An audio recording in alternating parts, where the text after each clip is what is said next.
Welcome everyone to a very special event for Black History Month. It's my absolute pleasure to welcome Dr Simon Peplow from the University of Warwick to speak to us this evening on the topic "The UK is not innocent, Black Lives Matter in Britain." Simon is currently a senior teaching fellow at the University of Warwick, where he is responsible for their second year of study and for part-time students as well. Simon has also just published his first book with Manchester University Press, which recently has even gone paperback, and that is about race relations in Thatcher's Britain. Also, Simon, I actually taught Simon his MA, or supervised his MA, in my very first lectureship a long time ago at Aberystwyth University, and we could all see then that Simon had the potential to go on to do really, really great things in academia if he wanted to do so, and I'm absolutely thrilled that he has chosen that path. So I think that the apprentice has surpassed the master, although I suspect the apprentice is always surpassing the master, and it's my pleasure now to hand over to Simon Peplow. Thank you very much, Jim, for that introduction that I'm in no way going to be able to live up to, but it's very much appreciated. Thank you very much. Hi to all, and thank you very much for coming. So I've been asked to talk to begin with for about 25 minutes, and then we can have a bit of discussion, and hopefully people can be asking some questions in the Q&A and things in terms of some of the things we can pick up from today's presentation. So in the time that I've got to talk about the relationship between Black people and the police in the UK, I want to focus in a little bit on stop and search and why this has kind of proven to be an area, a subject that has kind of created a lot of controversy for a lot of different reasons. I should quickly say before I get going that I will later on be briefly mentioning deaths related to police action, and to also note that I'm using Black here to refer to people of African or African Caribbean descent rather than Black in kind of a political all-encompassing sense, which is possibly something we could pick up within the discussion if we wanted to. So one reason for focusing in on stop and search is that it's one of the most obvious ways that the police wields state authority and subjects member of the public to that state authority. So the criminologists Leanne Webber and Benjamin Bowling describe stop and search, and it's here on the slides, hopefully everyone can see it. Describe stop and search as being a visceral manifestation of coercive and intrusive power and the most publicly visible interaction between state agent and citizen. And it's also, due to the discretionary and decision-making nature of stops and searches, one of the most obvious manifestations of systemic racism, and particularly of anti-Blackness. So we know that the racialization of certain people and of racist stereotypes, particularly of young Black men, racist stereotypes of them being supposedly more disposed to criminality, that these ideas have persisted since the days of the British Empire.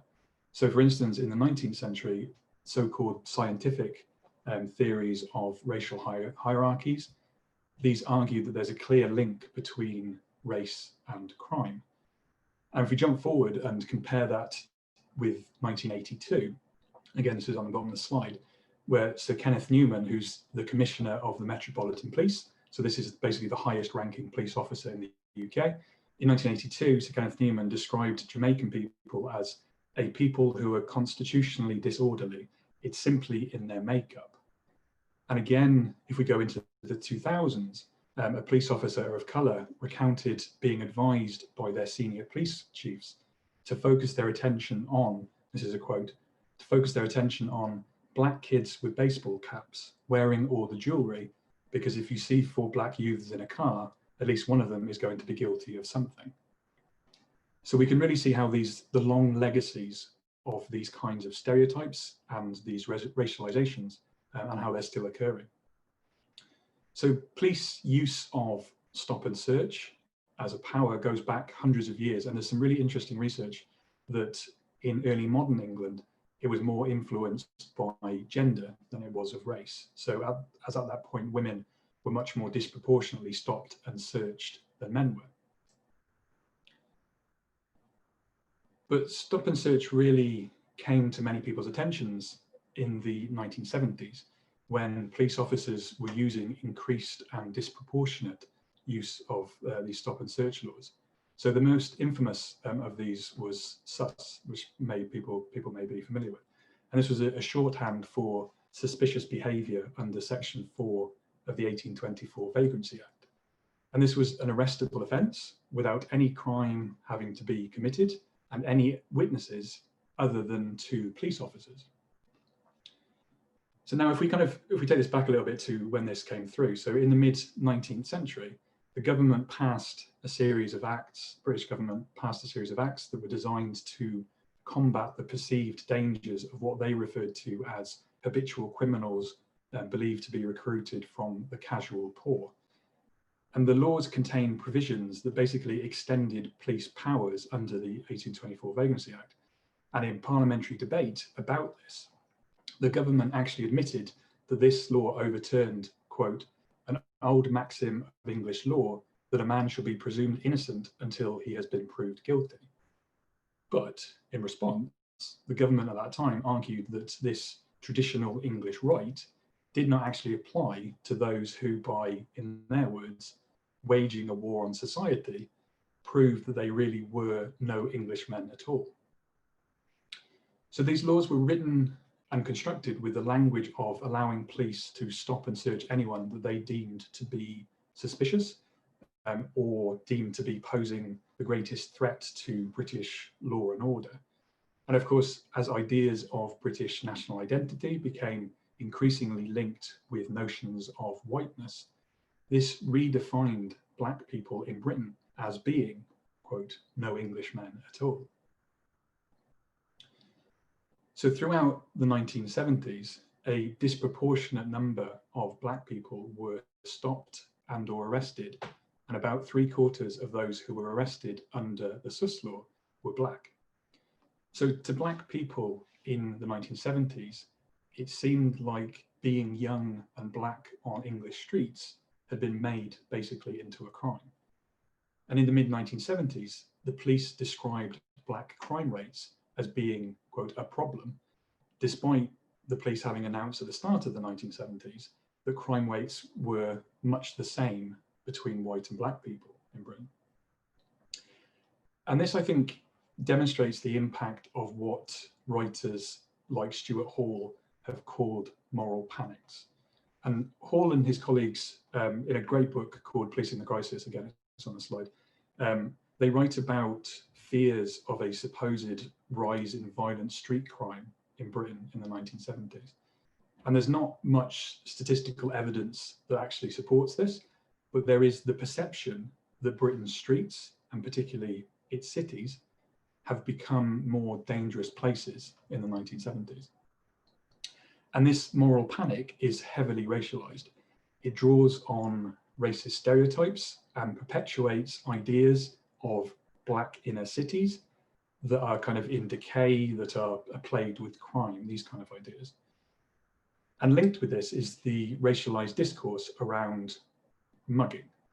Now, mugging isn't one crime in particular. There's no kind of specific crime in British law called mugging. And the term itself doesn't really enter Britain's vocabulary until the early 1970s. And it's a term that's imported from the US, where again, it's a heavily racialized term attached with racist stereotypes of young Black men. And in the UK, it becomes a kind of common sense, to use the words of Paul Gilroy. It becomes a common sense that Black people are linked with crime and criminality so often that it's just assumed rather than actually having to be proved. And a growing discontent about the overrepresentation of young Black men in police stop and searches leads to a Scrap Sus campaign. And this was formed in London in 1978, and it emerges out of the Black Parents movement. And this had been a movement that had been active in campaigns about discrimination in education, in employment, and other things like this. And this campaign basically challenged the police harassment of Black youth and the way that the Sus laws in particular were being used to essentially regulate the presence of young Black men on British streets.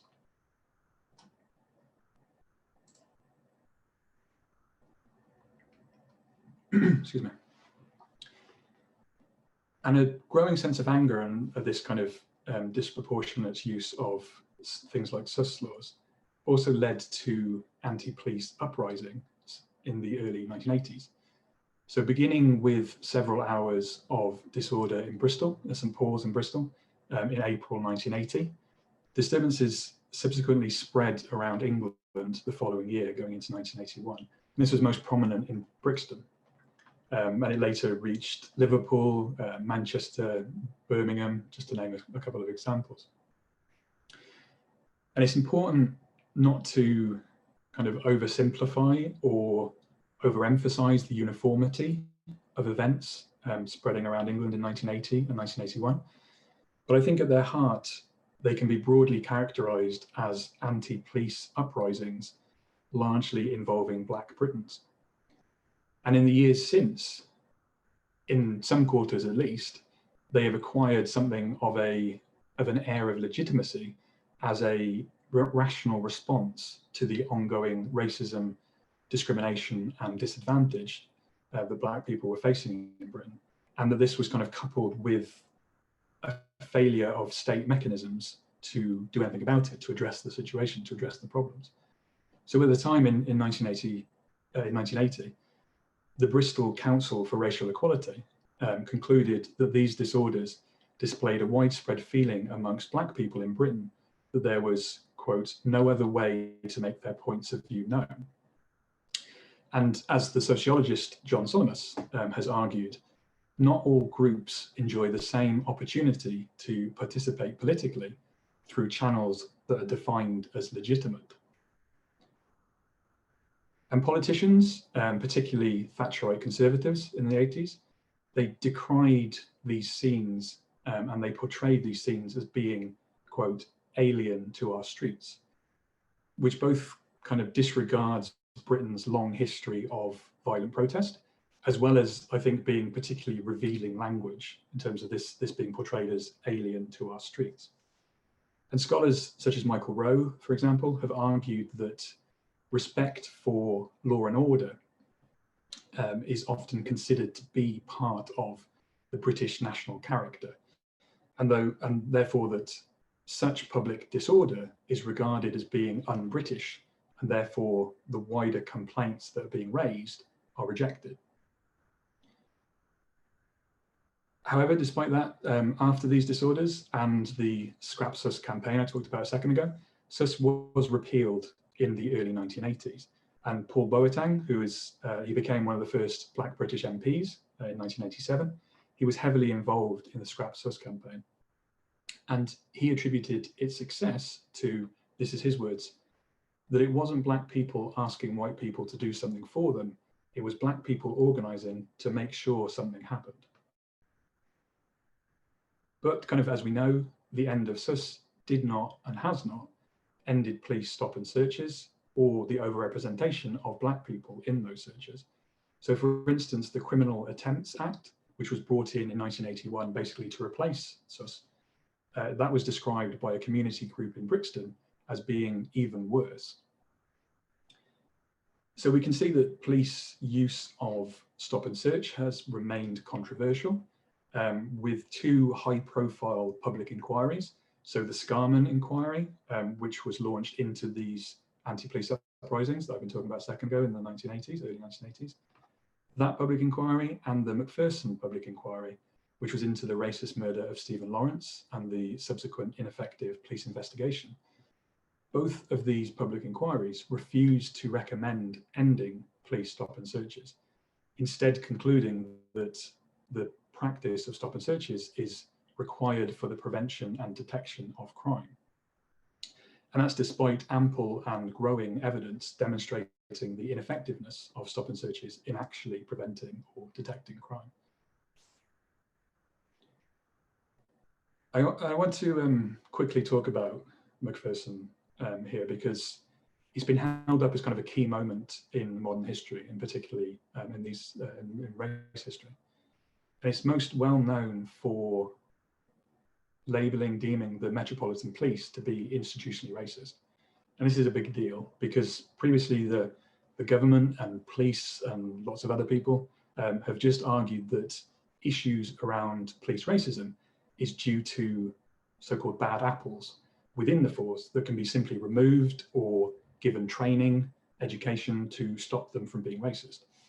So what acknowledging institutional racism does is that demonstrates that things that were previously proposed as solutions, so things like police anti-racist training or education, that these were always doomed to fail because they existed on flawed understandings of the problem.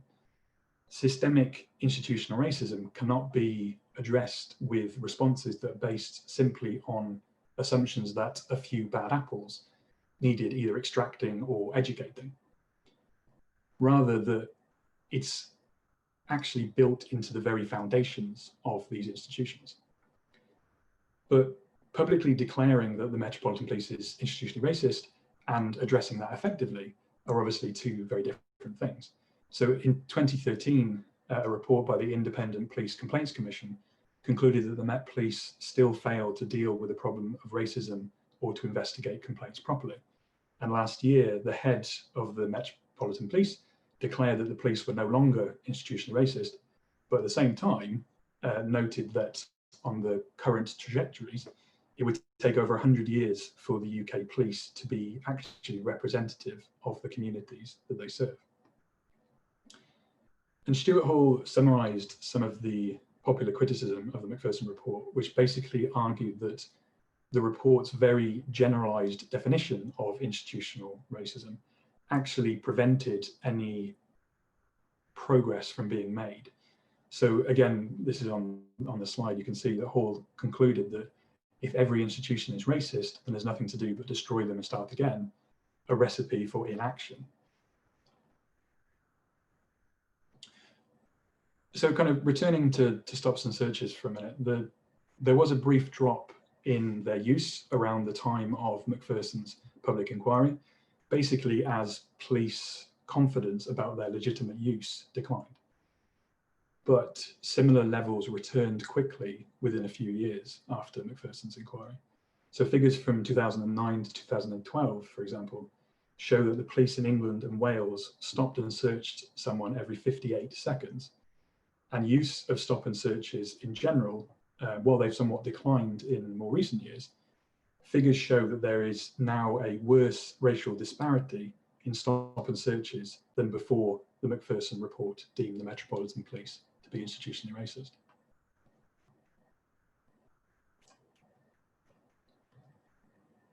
So very quickly, just having a look at some statistics to think about here. Over half of stop and searches are justified as looking for drugs. And if we quickly look at, like I said, some statistics on here. So this is using figures from a report by Stopwatch, the LSE and Release that was called The Colour of Injustice. These statistics suggest that white people are more likely to use drugs than black people. So 9% of white people had reported using drugs in the previous year, compared to 4.7% of black people. But black people are around 9 times more likely than white people to be stopped and searched for drugs. Once stopped, black people are actually less likely to be found carrying drugs. So about 1 in 4 black people searched for drugs were found to be carrying them, compared with about 1 in 3 for white people, which suggests that drug searches of black people is based on weaker grounds for actual suspicion. And if we look at the figures for those found to be in possession of drugs, black people are more likely to be charged than to be let off with a caution. So here, the available figures are from 2009, 2010. And in these figures, 78% of black people found by the Metropolitan Police to be in possession of cocaine were charged, with the remaining 22% receiving cautions. Compare that with white people found with cocaine in the same year, in the same location, and the numbers are that 44% were charged and 56% received only a caution. So black people are less likely to use drugs or to be found carrying them, but are more likely to be searched and more heavily punished if found with drugs.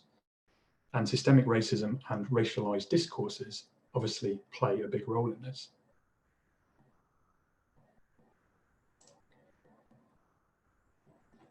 kind of to end and sort of focus a bit more on Black Lives Matter, I'd like to turn to deaths related to police action in the UK.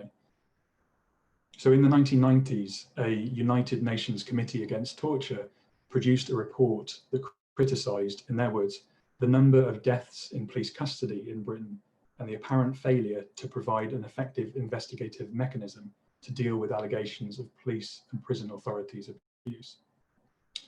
And figures that have been compiled by Inquest, and Inquest is a charity that monitors deaths in custody or detention in England and Wales. These figures record that since 1990, about 14% of the deaths in police custody or otherwise following contact with the police, about 14% were classified as being from Black or minority ethnic communities. The use of kind of sweeping terminology like BME or BAME is another important discussion. But this is the category that Inquest used to present their data. So as the Inquest, as Inquest says, the figure of about 14% is proportionate to the population as in the 2011 census. But again, using the categories that they've used, the proportion of BAME deaths in custody that involve restraint or involve the use of force is over 2 times larger than it is in other deaths in custody. And other research conducted by the Institute of Race Relations suggests that between 1991 and 2014, at least 509 people from Black or minority ethnic, refugee and migrant communities had died in suspicious circumstances in which the police, prison authorities or immigration detention officers had been implicated. And despite this, just 10 out of these 509 deaths had been deemed by an inquest to have been unlawful killings, and not a single conviction has materialized in relation to any of those deaths.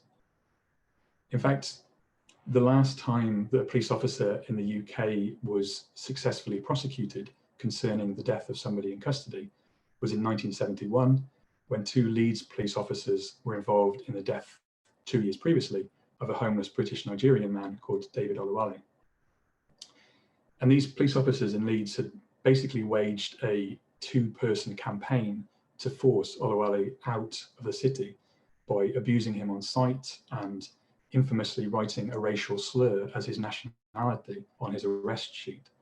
And when Oluwale died after having been in their custody, the 2 officers involved were convicted of assault, not manslaughter, assault. And they said they were sentenced to just 3 years in prison. And after the death of Kingsley Burrell in Birmingham in 2011, due to a heart attack while being forcibly restrained by the police, an inquest found that he had died due to neglect. And this led to cause for a public inquiry and his family stating that they had no faith and no trust in the police and the authorities. And they argued that until people are accountable for their actions, then there will be no closure. So a long-awaited independent review into deaths in police custody that was ordered in 2015 was finally published in 2017. And it concluded that the families of those who had died had been failed by the system. That's the word that's used. And it made over 100 recommendations aimed at the police, at the health service, and the justice systems more generally. However, this was quite a wide-ranging review into deaths in police custody, and only a few of those recommendations were specific to race or racism. So also in 2017, the Lammy review, which was chaired by the Labour MP, David Lammy, this showed that Black people comprised 12% of the prison population in England and Wales, despite being only 3% of the total population. Now, this is a larger discrepancy between the percentage of the prison population and the total population.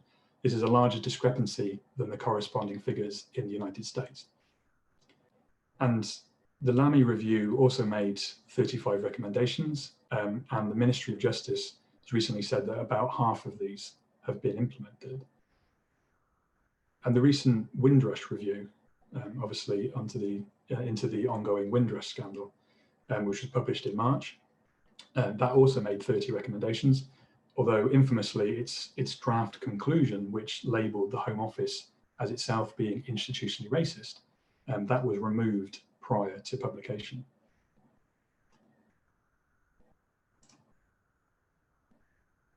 And I think I'm aware that I'm kind of coming up to my 25 minutes, so I won't sort of say too much on this slide, and we can sort of open it up to some discussions and things. But I think that kind of leads us up to Black Lives Matter, and particularly Black Lives Matter UK. So when Black Lives Matter UK appeared in Britain in 2016, there was a big reaction and a big questioning, basically, of why is this happening in the UK? This is not a UK problem. This is not Britain's problem. Britain isn't racist. That was a general response. We've seen that response again when Black Lives Matter UK and Black Lives Matter protests, excuse me, spread earlier in this year. Again, this idea that racism in the UK is not on the same footing as in the US, and that this is America's problem. With everything we've kind of just talked through in these 25 minutes, and there is a list there of just some of the names of people that have died in relation to police action in the UK. I think this is kind of a very much, as the title of this talk today was, that this very much is a British problem and the UK is not innocent in this. So I will say thank you very much. I will leave it there, and I will ask Jim to come in and see if we have any questions and things to discuss. Thank you, Simon, for a really thought-provoking and powerful paper.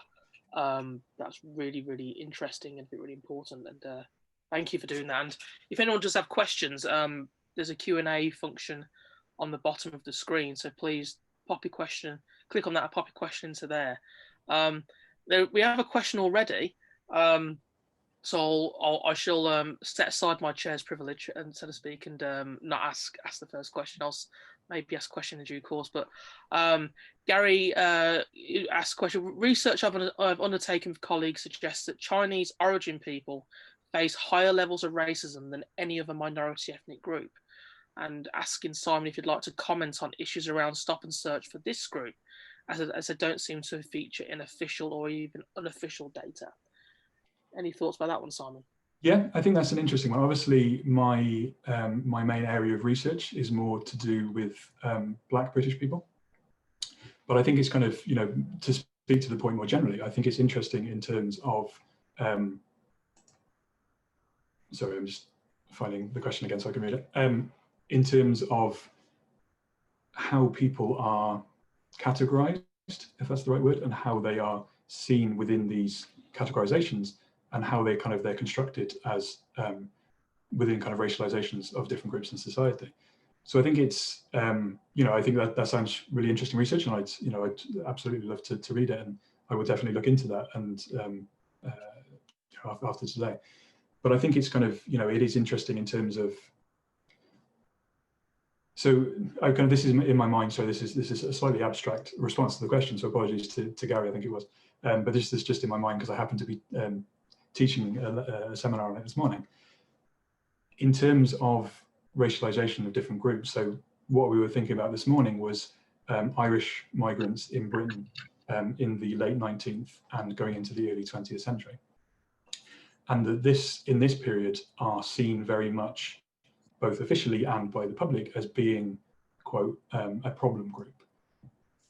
But then if you kind of jump forward, if you like, to post-war, post-Second World War, there's an interesting debate there in terms of how, when it comes to constructing immigration controls and things like the 1962 Commonwealth Immigrants Act, basically what's going on behind the scenes is the government arguing that Irish people and British people should be seen as being, and this is the word that they use, essentially the same.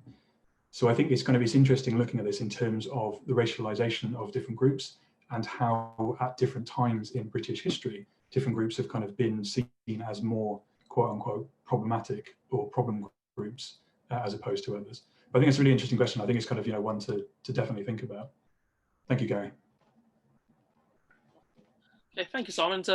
A question from one of my colleagues at YSJ, the excellent Anne-Marie, who asks, who thanks you for a really interesting talk, and asks, what do you think are some of the key differences between BLM in the UK and the US?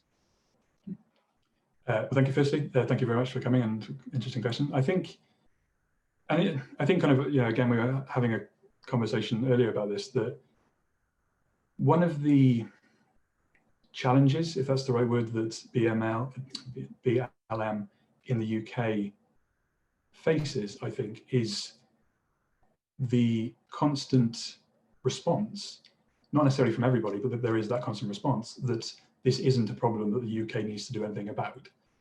I think it's really interesting that Britain and the UK doesn't talk about, we've had these kind of conversations in terms of Black British history being on the curriculum, or Black British history being kind of more taught, more aware of. And when we think about Black British history, that it's not just a story of, I'm being deliberately facetious here, but it's not just a story of how Britain ended slavery. That's not the story that necessarily should be told in terms of Black British history. So I think kind of one of the main challenges that Black Lives Matter in the UK has been facing is in terms of just it being accepted that this is something that is happening in Britain, that is a problem for Britain. I think there are also really interesting distinctions and differences in terms of organisation, in terms of objectives, if that's the right word, because again, I think that in America, in the US, and the kind of the systems of, when they talk about sort of defunding the police and those kind of arguments, how they relate to Britain is obviously slightly different because it's a slightly different context, it's a slightly different situation. So I think it's in terms of, to say that as an example, in terms of defunding the police in Britain, that might be, that argument might be more about in terms of the police being overstretched, the police being asked to respond to things and issues that the police are not necessarily best placed to respond to. So whether that's kind of mental health things, or whether that's rough sleepers or things like that. So it's kind of, in these broader discussions, in these broader debates about defunding the police, how that kind of specifically relates to the UK situation, I think is an interesting question. So I think kind of, there are, in terms of context between the US and the UK, there are so many similarities, but very important differences in this. And I think kind of, sorry, I've just seen the next question, I think kind of speaks a little bit to this in terms of sort of changing context and things. So I think that it's a very interesting, seeing the similarities and seeing the differences in the different contexts. Sorry, I kind of went a bit off topic there. I hope that actually answered the question.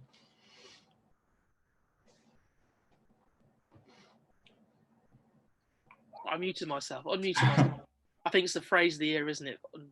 You're muted. Imogen asks, you see, she makes point, there's some very interesting points raised about political blackness and the problems with the term BAME, BAME. Before BAME, we had other problematic terms such as coloured, and since we've had person of colour. And Imogen's asking, what do you think would be an appropriate alternative?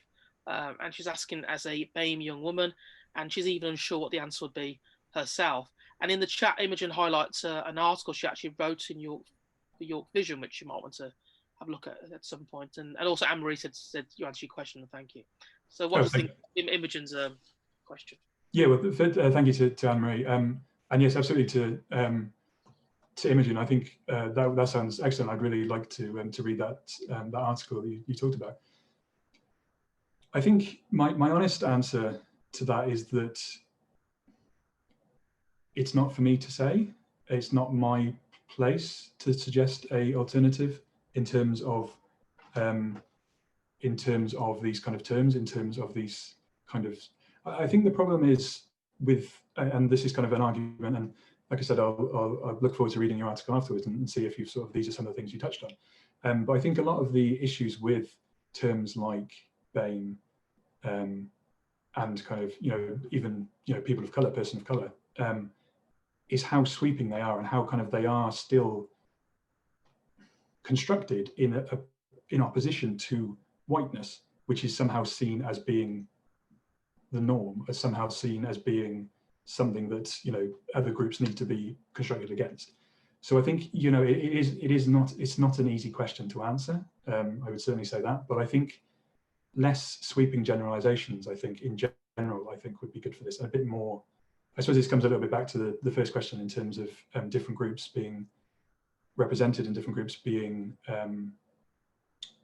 having statistics and being represented in different statistics for, I think in that example, for police stop and searches, in terms of, how useful is it to say that people of colour, BAME, this group is whatever, because there are so many different identities, there's so many different ethnicities within that again, kind of, like you say, you're constructing it against this idea of whiteness being somehow the norm, and B, that's not helpful. And kind of, I think it's much more, if we can be much more specific, I think that can only be helpful, because again, kind of was talking about ideas of political blackness, which was used much more as kind of a political position rather than necessarily being a skin colour. That's a quote I like to use about it, which came out from the 70s.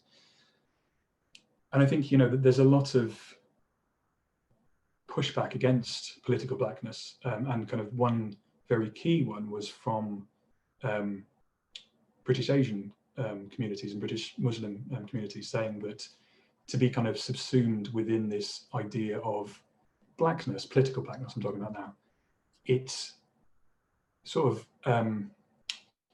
sorry, the word has gone out of my mind, it's forgetting, it's erasing a very specific experience, it's erasing a very unique experience within this kind of more unifying term, which I think again kind of speaks to problems with BAME or people of colour and these kind of things.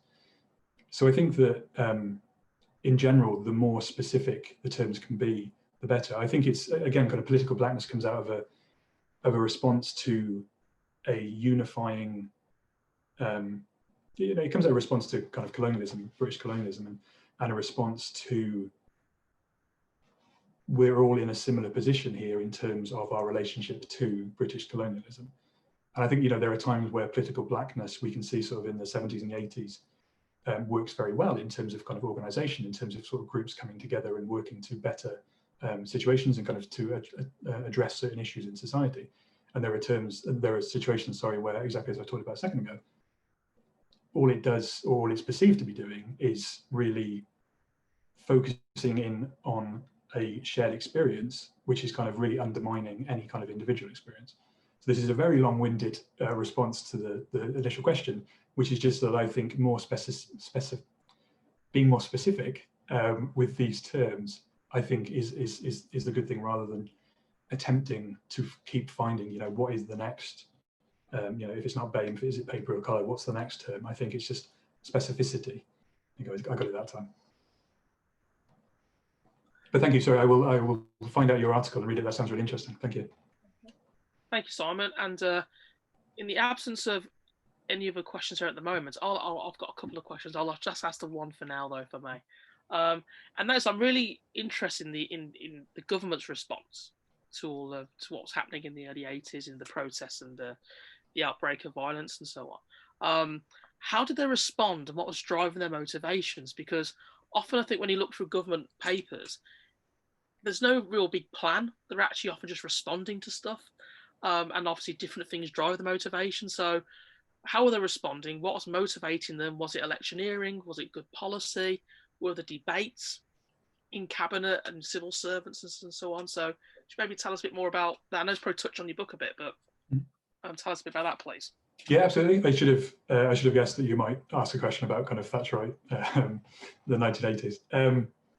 Yeah, I think kind of, it's interesting because particularly in, if we look at 1980, 1981, going into the early years of Thatcher's government, there's obviously a very kind of going through the 80s, we see how Thatcher's government has an increasing reliance on its relationship with the police and kind of reliance on these ideas of law and order.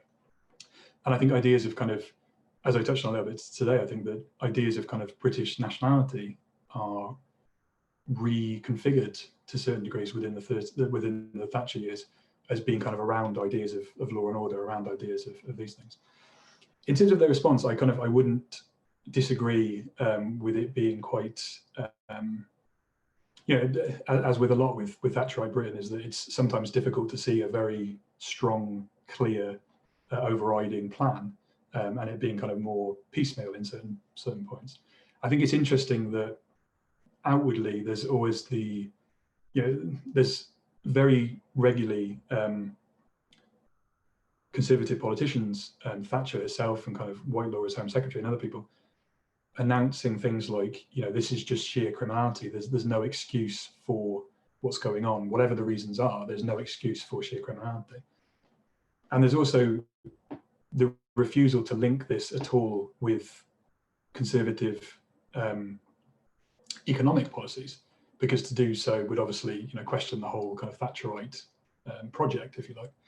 So I think that's an interesting one. But then you get Michael Heseltine, is appointed to be kind of a minister for Merseyside, and is basically kind of given, I'm being very broad here, but kind of basically given kind of a pot of money to kind of try and sort out some of these problems and try and address some of these problems in sort of Merseyside.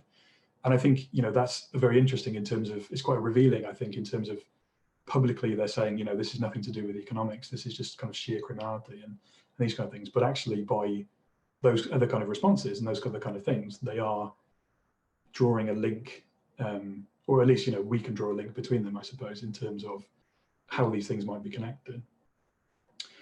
Is that kind of, sorry, I'm not sure if I've actually answered your question there, Jim, because I was initially thrown by or initially kind of laughing about the fact that you asked a question about the 80s, like I assumed you might.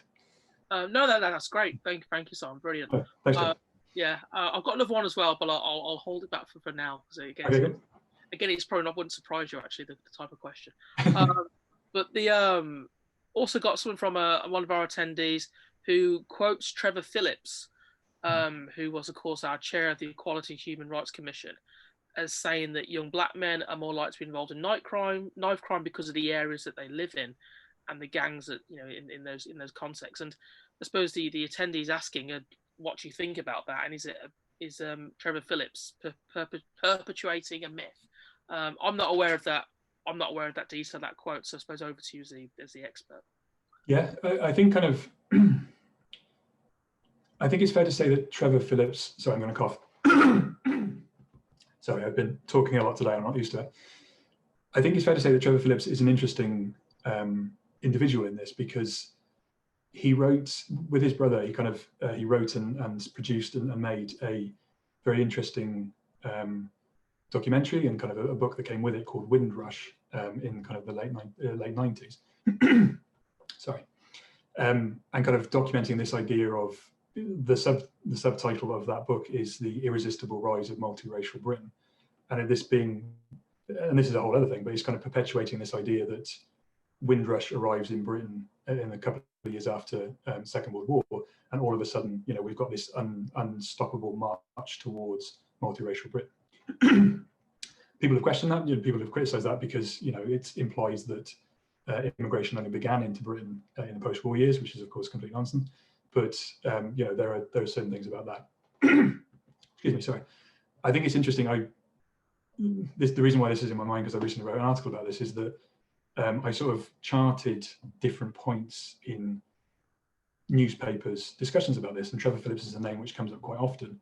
And kind of he starts in the 90s talking about Windrush, talking about kind of the Black British experience. Sorry, in the Guardian. By 2018, 2019, he's being published in the Daily Mail.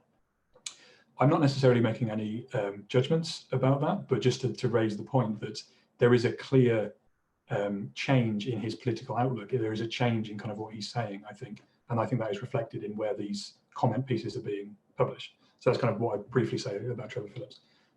In terms of kind of the point about, sorry, excuse me, just about the point about ideas of gangs and criminality. I didn't talk about it today, but along the same vibe of kind of some of the statistics and graphs and things that I showed today, I have other ones which are basically describing how the police define gang members, and it's really interesting. I will, if possible, we'll circulate somewhere, or you can Google this. There's really interesting research into this in terms of how the police, basically I'm starting about 5 different sentences, sorry. Basically, there's a really interesting investigation into this, which is that these social scientists go to the police and say, what are the, excuse me, sorry, what are the ways in which you define a gang member? And then they get all this and they kind of say, and it's off the top of my head, it's sort of people that have been involved in, youths that have been involved in serious crime. And there's all this, and you get out these numbers and things. Basically, when you plot all these things out, and I kind of wish I had the statistics to draw on here, when you plot all these out, basically what the police, or how the police say that they're identifying gang members, and the criteria that they say that they're using doesn't match up. So that actually within this, they sort of say that they're using these set of specifications, these set of criteria, sorry, to identify it. But then when you actually look at who they are identifying, young black men are way more represented as being kind of recognized or characterized as being gang members than what the police are even themselves saying, are the ways that they're doing this, than they should be.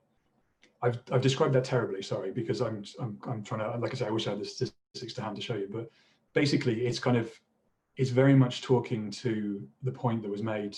So apologies, I forgot who asked it because it's gone off the screen, but actually I think this might have even been an anonymous one anyway. So very much talking to the point that, there is, we've talked all the way through here about kind of racialization and the idea of particularly young black men being more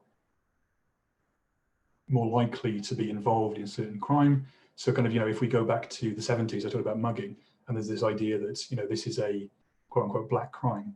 I think if we jump forward to idea of kind of gangs and idea of kind of gang violence, and again, we're getting the same kind of stereotypes, we're getting the same kind of racializations.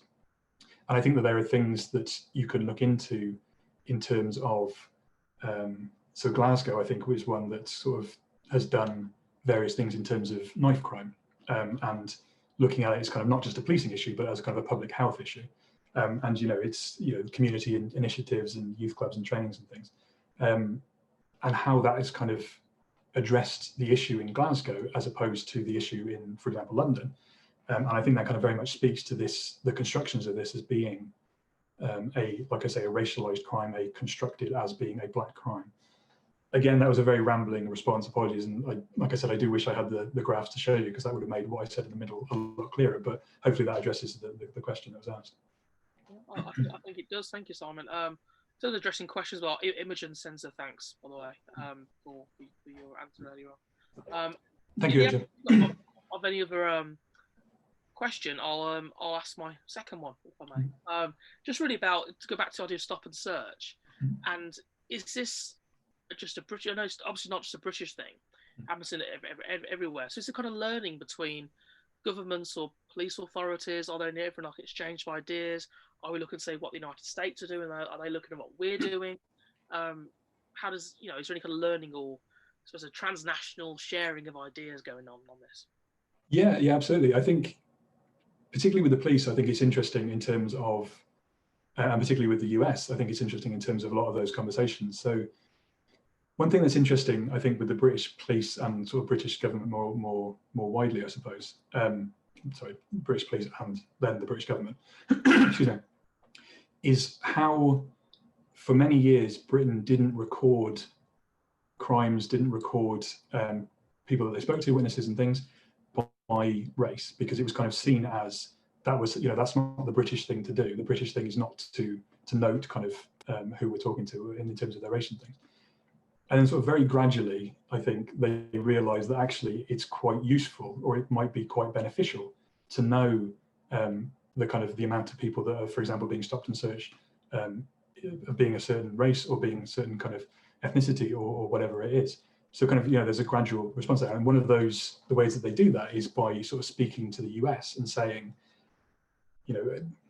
essentially, I'm paraphrasing here, but essentially saying to the US police, don't people complain that you kind of keep a record of kind of, people's race and ethnicity and things when they're involved in crime or witnesses to crimes or whatever? And the response coming back very much like, no, actually, this is a good thing. It's seen as people are addressing, the police are addressing kind of our particular concerns. And there's some really interesting stuff about police monitoring, if that's the right word, of particularly post-war immigration, in terms of kind of a lot of papers and things go around amongst police chief constables and the Home Office and other places, in terms of basically asking, can you report on this group of people, or can you report on how post-war immigration has affected your area or whatever. And again, these are kind of quite heavily racialized in terms of the questions they're asking, in terms of kind of how it's framed. But it's really interesting in terms of a lot of those responses that come back are saying, well, no, I can't answer that with any kind of level of detail because we don't keep those records, we don't keep those statistics. And then you sort of see a gradual realization, if that's the right word, that actually, like I said there, is in terms of if you want to start addressing some of these things, then actually that might be a way forward. And I think, sorry, I focused in quite narrowly on that, again, just because it's in my mind, but I think, you can see so many different examples of police conversations. So, we talked about the 80s and the what I kind of refer to as anti-police uprisings. A lot of conversations happen between police in Britain and the US and Northern Ireland about kind of responding to this kind of public disturbances, public violence, riots, as they're often kind of referred to. And so again, you can see in the early 1980s, it's the first time that, for example, CS gas is used in mainland Britain, and they import the types of shields and helmets that are used in Northern Ireland into Britain. And there's a whole kind of argument that this raises in terms of the in terms of kind of the militarization of the police going through the 80s, and as we sort of touched on before, in terms of Thatcher's particularly Thatcher's relationship with the police and kind of how they were involved, if that's the least thingy way of saying it, in some of the other events in the 1980s. So thinking kind of the miners' strike and Hillsborough and things. So it's, I think, kind of, again, a very long-winded answer to the question. So apparently I don't, although I've been speaking all day, apparently I don't want to stop. But I think, it's very interesting seeing some of these conversations that are going on. Unmute myself. Thank you, Simon. It's brilliant stuff. Just also, I think just our final question is that again from one of our attendees asking about COVID, really, and asking, is COVID allowing institutions of the state, including the police, to behave, do you think, in a more oppressive and less accountable way? And will that result, if COVID does become less of an issue in the future, will we find that police behaviour will have been wound back 20 or more years in this respect? I think that's a very interesting question. I think kind of, COVID is obviously, I meant to start by saying this and I forgot that, to say thank you for the invitation, and that, how sorry I am not to be actually in York with everyone today. But I think it's interesting in terms of what COVID has revealed about systemic things within the British state and kind of different institutions and things. And I think it's interesting in terms of police and in terms of kind of oppressive and kind of accountability. Just kind of police accountability has been, a very contested thing for years. And, there are things, to use the 80s as an example again, there in the 1980s, some of the police chief constables' response to what's going on is basically to say that, well, the problem is that the police are now too accountable and that we need kind of to be off and allowed to do our own thing, and we should do away with democratic oversight of the police entirely. And obviously that's a different point, but police accountability is something that has sort of come up and been returned to in a lot of times. And things like the Police and Crime Commissioners a few years ago, in terms of kind of quite a low response in terms of a democratic election, in terms of kind of the numbers of voters and things taking part in that process. So I think it's a very interesting one. I think in terms of, I think it's a very interesting question, but I think a very difficult question to answer. And I think it's kind of, there are certainly things to look out for, and I think kind of it's a bit of a cop-out. Sorry to whoever answered the question, but I think and cop-out wasn't meant to be a pun there, but I think it's a bit of kind of, we'll have to wait and see, I think. But I think, we have already seen through various different ways how COVID has kind of, as I said at the start of this, revealed and stripped away kind of any pretense in a lot of institutions and things in terms of just how they're constructed and just how they kind of function, if you like, in normal times, and kind of what COVID has shown to us about them. Excellent. Well, I think that comes to the end of our webinar. I think, Simon, thank you ever so much for doing this. I really appreciate it. It's been a real highlight, I think, of our Black History Month series of events at York St John, and I hope that you can come back and join us virtually or in person another time. Thank you very much for the invitation. Thank you to all for coming, and thank you for the questions. It's been wonderful. Thank you. And it was great to see you, and obviously thank everyone participating as well. Brilliant. Okay, well, so I want to click the end button now, as instructed earlier on. So, okay, it was nice to see you, Simon. Thank you ever so much, and thank you to everyone for coming along. Yeah, thank you all. Thanks, Jim.